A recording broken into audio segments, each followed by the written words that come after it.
Hello student, this is doctor Danish Kumar और इस video में हम पढ़ने वाले हैं 3 टॉपिक्स। तो सबसे पहले जो हमारा टॉपिक है वो है स्वॉलोइंग। स्वॉलोइंग बेसिकली एक ऐसा प्रोसेस है जिसके ज़रिए जो हम खाना खाते हैं वो पार्शियली डाइजेस्टेड फूड जो हमें माउथ में या और बकल कैविटी में फूड डाइजेस्ट करते हैं वो फूड बकल कैविटी से फेरेंक्स में आता है, फेरेंक्स के बाद एसोफेगस में आता है, देन फाइनली स्टमक में चला जाता है। तो इस पूरे प्रोसेस को कहा जाता है स्वॉलोइंग। तो हम देखेंगे कि स्वॉलोइंग कैसे होती है, कौन कौन से पार्ट्स इन्वॉल्व होते हैं और उसकी स्टेजेस कौन सी होती हैं। सबसे पहले अगर हम स्टेजेस की बात कर लें तो 3 स्टेजेस होती हैं। पहली स्टेज होती है ओरल और बकल फेस, दूसरी होती है फेरेंजियल फेस और तीसरी होती है एसोफेजियल फेस। हम इन तीनों फेसेस को सेपरेटली डिस्कस करेंगे कि कौन से फेज़ में क्या क्या एक्टिविटीज़ होती हैं। सबसे पहले जो डाइजेस्टेड फूड होता है, पार्शियली डाइजेस्टेड फूड, वो एक बॉल लाइक स्ट्रक्चर बन जाती है विद एडिशन ऑफ स्लाइवा, जिसकी वजह से उसे कहा जाता है बोलस। ठीक है, पार्शियली डाइजेस्टेड फूड एंड जिसके साथ स्लाइवा मिक्स हो गया है वो हो गया बोलस। तो जैसे ही पहला फेज़ स्टार्ट होता है बक्कल और ओरल फेज़, ये एक वॉलेंटरी फेज़ है, मतलब इसको हम कंट्रोल करते हैं। इसमें क्या होता है, जो टंग होती है इस बोलस को पीछे की तरफ पुश करेगी। ये जो बोलस है वो टंग के पोस्टीरियर साइड आ जाएगा और ये टंग इस बोलस को अगेंस्ट द यूव्यूला या सॉफ्ट पैलेट को पुश करेगी, जिसकी वजह से यूव्यूला क्या करेगा, नेजोफेरिंक्स जो फेरिंक्स का ऊपर वाला रीजन है उसको ब्लॉक कर देगा, बंद कर देगा। ठीक है, तो ये सिंपल पहला फेज़ है जिसमें टंग बोलस को बैकवर्ड पुश करती है अगेंस्ट द सॉफ्ट पैलेट। ठीक है, नेक्स्ट जो फेज़ होता है फेरेंजियल फेज़। इस फेज़ में क्या होगा, जो नेजोफेरिंक्स है वो बंद है, खाना ऊपर नहीं जा सकेगा। अभी क्या होगा, जो फेरेंजियल मसल्स होती हैं जिसे हम कहते हैं फेरेंजियल कंस्ट्रिक्टर्स, वो कॉन्ट्रैक्ट होंगी और उसके साथ जो ये टंग है ये बकल कैविटी को ब्लॉक करेगी क्योंकि ये ऊपर की तरफ मूव करेगी अगेंस्ट अ सॉफ्ट पैलेट। तो बकल कैविटी भी बंद है और नेजल कैविटी का रास्ता भी बंद है। उसके साथ जो लैरिंक्स है वो ऊपर की तरफ मूव करेगा, जिसकी वजह से एपिग्लूटस ट्रेकिया के ओपनिंग को, जिसे हम ग्लूटस कहते हैं, उसको भी बंद कर देगा। तो इसके जो 3 रास्ते हैं बोलस को, वो सारे बंद हो गए। अभी एक रास्ता बचा है, वो है एसोफेगस का ओपनिंग। एसोफेगस की ओपनिंग पे एक स्फिनिक्टर होता है जिसे हम कहते हैं अपर एसोफेजियल स्फिनिक्टर, वो अभी ओपन होगा। फेरेंक्स कॉन्ट्रैक्ट होगा, फेरेंजियल कंस्ट्रिक्टर्स कॉन्ट्रैक्ट होंगे, जिसकी वजह से खाना नीचे जाएगा और अपर एसोफेजियल स्फिनिक्टर खुलने की वजह से वो खाना एसोफेगस के अंदर चला जाएगा। तो ये सेकेंड फेज़ है। सेकेंड फेज़ में क्या क्या होता है, नेजोफेरिंक्स को यूवुला बंद करता है, बकल कैविटी को टंग ब्लॉक करती है और ट्रेकिया की ओपनिंग को ब्लॉक करता है एपिग्लूटस। उसके बाद फेरेंजियल मसल्स कॉन्ट्रैक्ट होती हैं और खाना चला जाता है एसोफेगस के अंदर। तो ये हो गया फेरेंजियल फेज़। जो फाइनल एसोफेजियल फेज़ है, जैसे खाना एसोफेगस के अंदर आएगा, अपर एसोफेजियल जो स्फिनिक्टर है वो बंद हो जाएगा। अभी मस्कुलर कॉन्ट्रिक्शन की वजह से खाना अंदर जाएगा down the oesophagus into the stomach और वो फेज़ होगा एसोफेजियल फेज़। तो इस तरीके से स्वॉलोइंग के प्रोसेस होते हैं। इसके बाद हम बात करेंगे लेयर्स ऑफ एलिमेंट्री कैनाल। तो बेसिकली एलिमेंट्री कैनाल वो एक सिंपल ट्यूब होता है फ्रॉम माउथ टू एनस। इसके अंदर जो एसेसरी डाइजेस्टिव ऑर्गन्स हैं वो हम शामिल नहीं करते, जैसे लिवर या गॉल ब्लैडर। तो एलिमेंट्री कैनाल की 4 कॉमन लेयर होती हैं जो कि through out the alimentary canal constant हैं, कॉमन हैं। एक होती है म्यूकोजा। अगर हम म्यूकोजा की लोकेशन की बात करें तो एलिमेंट्री कैनाल का जो ल्यूमन है, अंदर की तरफ जो स्पेस है, इसको जो लेयर फेस करती है वो होती है म्यूकोजा। इसकी ये म्यूकोजा नाम क्यों दिया गया है, क्योंकि इसके अंदर म्यूकस सीक्रेटिंग सेल्स होते हैं। तो ये म्यूकोजा, इसके बाहर जो लेयर है वो होगी सब म्यूकोजा, मतलब म्यूकोजा के नीचे जो लेयर है। उसके बाद third layer which is muscularis, ये थिक लेयर होती है, इसके अंदर मसल्स होती हैं, स्मूथ मसल्स। और इससे बाहर, सबसे बाहर जो लेयर होती है, थिन लेयर होती है, वो होती है सिरोजा। ठीक है, इसे सीरस मेम्ब्रेन भी कहते हैं। अभी हम इन 4 लेयर्स को डिस्कस करते हैं। सबसे पहले जो म्यूकोजा, इनर मोस्ट लेयर, इसके अंदर भी 3 लेयर्स होते हैं। म्यूकोजा वो लेयर होती है जिसके अंदर म्यूकस सीक्रेटिंग सेल्स होते हैं और ये म्यूकस सीक्रेट करते हैं, जिसकी वजह से ये पूरी एलिमेंट्री कैनाल को मॉइस्ट रखते हैं, लुब्रिकेट करते हैं। तो इसके अंदर जो 3 लेयर्स होती हैं उसमें सबसे पहले अंदर की जो लेयर है उसे कहा जाता है एपिथेलियल लेयर। इसके अंदर एपिथेलियम की सरफेस होती है।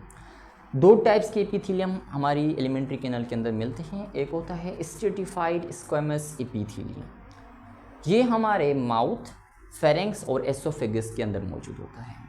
और स्टमक और इंटेस्टाइन के अंदर जो एपिथेलियम होता है वो होता है सिंपल कॉलमनर एपिथेलियम।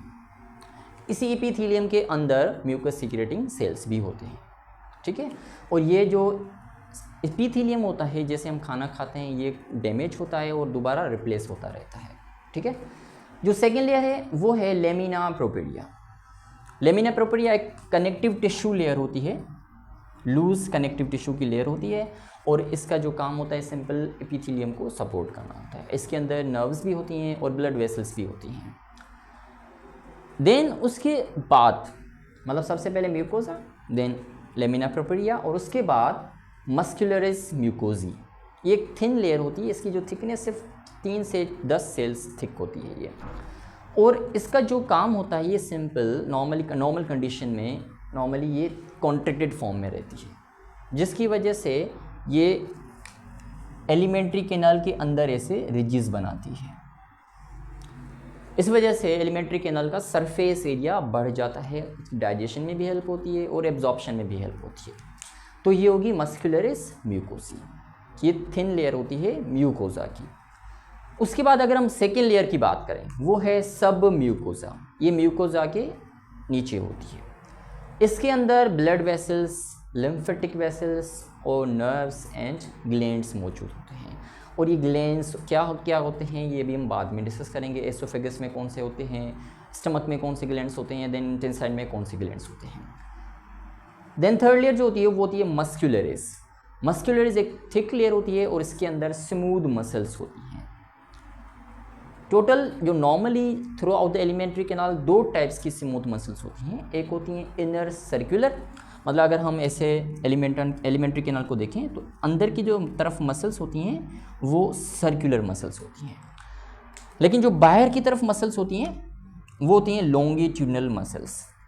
ये दोनों मसल्स कॉन्ट्रैक्ट करके एक मूवमेंट क्रिएट करती हैं, रिदमिक मूवमेंट क्रिएट करती हैं, जिसे कहते हैं पेरिस्टाल्सिस। वो अभी हम पढ़ेंगे।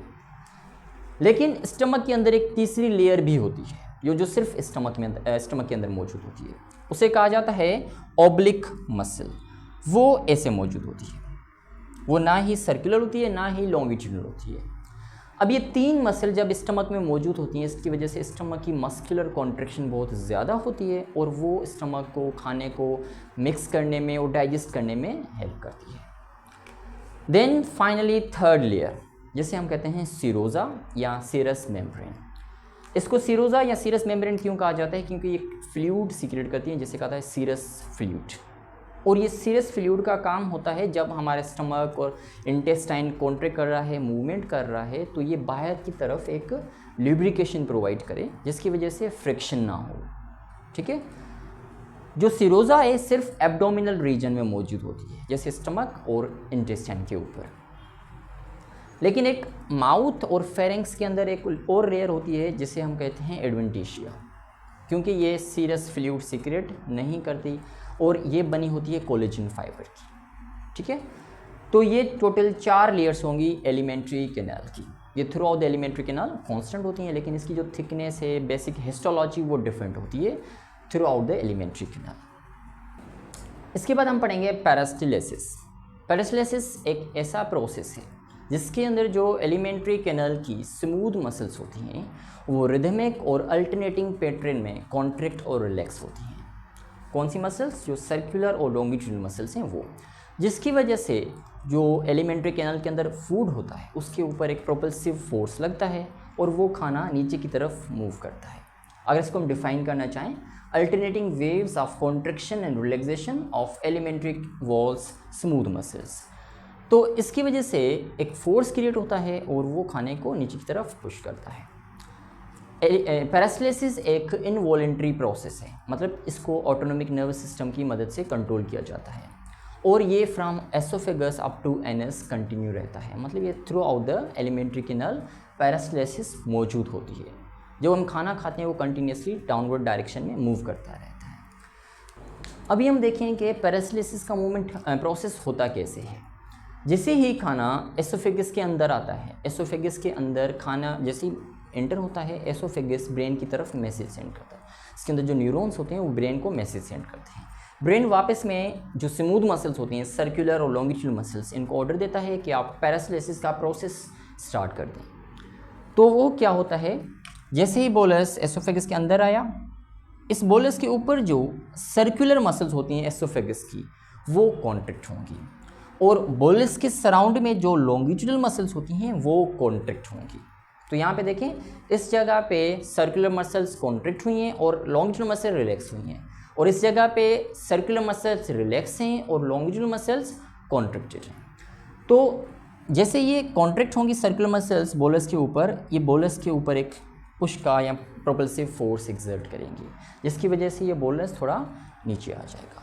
तो जैसे ही नीचे आएगा, अभी यहाँ पे देखिए, आपको पता है कि मैंने अभी बताया कि सर्कुलर मसल्स यहाँ पे रिलैक्स थी, लेकिन इस जगह पे थोड़ी देर के बाद इस जगह की जो सर्कुलर मसल्स हैं वो कॉन्ट्रैक्ट होंगी और लॉन्गिट्यूडल मसल्स इसकी रिलैक्स होंगी, और अगेन क्या होगा, इस बोलस के ऊपर एक प्रोपल्सिव फोर्स लगेगा, जिसकी वजह से वो बोलस थोड़ा और नीचे चला जाएगा।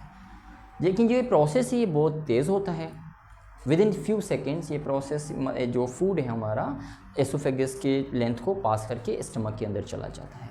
ठीक है, तो ऐसे सर्कुलर और लॉन्गिट्यूडल मसल्स रिलैक्स होती हैं और कॉन्ट्रैक्ट होती हैं और फूड को डाउनवर्ड पुश करती रहती हैं। Thank you.